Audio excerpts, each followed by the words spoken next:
Hey guys, Spin Doctor back here. Today I'm just going to talk a little bit about breaking pitches.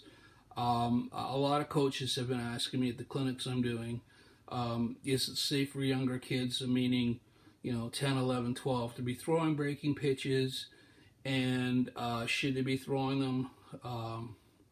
What are the benefits? Do they hurt their arm? All the science around that they have heard is, breaking pitches and curveballs hurt the kids' arms, and all that kind of stuff.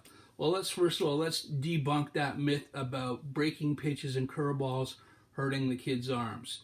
It's not true. Number one, they did a study with the University of Arkansas pitching coach Wes Johnson, and Wes's data came out that actually breaking pitches are actually easier on the arm than the fastball, and that's because of the intense, violent action of throwing a fastball on your arm over and over. It actually puts more wear and tear on it.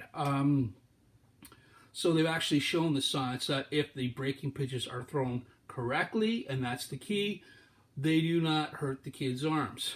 So that gets us down to, at what age can they start throwing them? Well, you really want the kids to develop their fastball.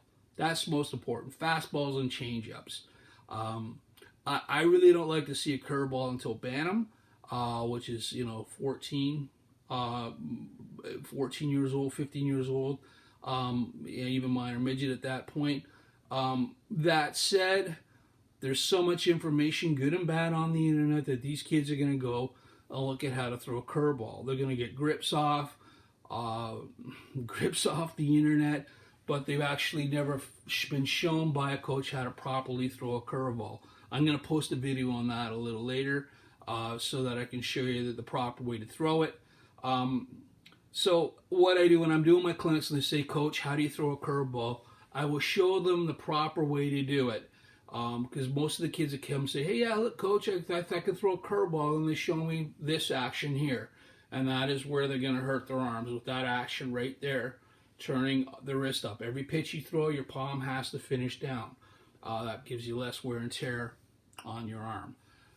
So if you are going to have a young pitcher and they are going to throw a curveball, teach them how to throw it correctly. I would stay away from it just because you want them to develop their fastball. You want them to develop their changeup. If they do have a curveball, it's working, it's not hurting their arm, they're throwing it properly, throw them a bone. Let them throw it maybe once an inning. But I caution coaches with that, because kids at the young age, they can't hit a curveball. You might even have the issue that umpires, because they're younger umpires, won't know how to call the curveball for a strike. But I would seriously limit how many times they can throw it, and if the kids violate that agreement, throw it 3-4 times in an inning, you take them out until they realize that they got to do it as they were instructed to do. Like I said, give them a ball and let them throw it once or twice a game, but have them rely on their fastball and changeup. Best advice I can give you coaches out there. I've been doing this a very long time, and I hope you can take some of the advice. I hope you enjoy the videos. I'm probably going to be posting more about curveball grips and the proper motion to throw a curveball. I hope you've enjoyed it, and we'll see you soon.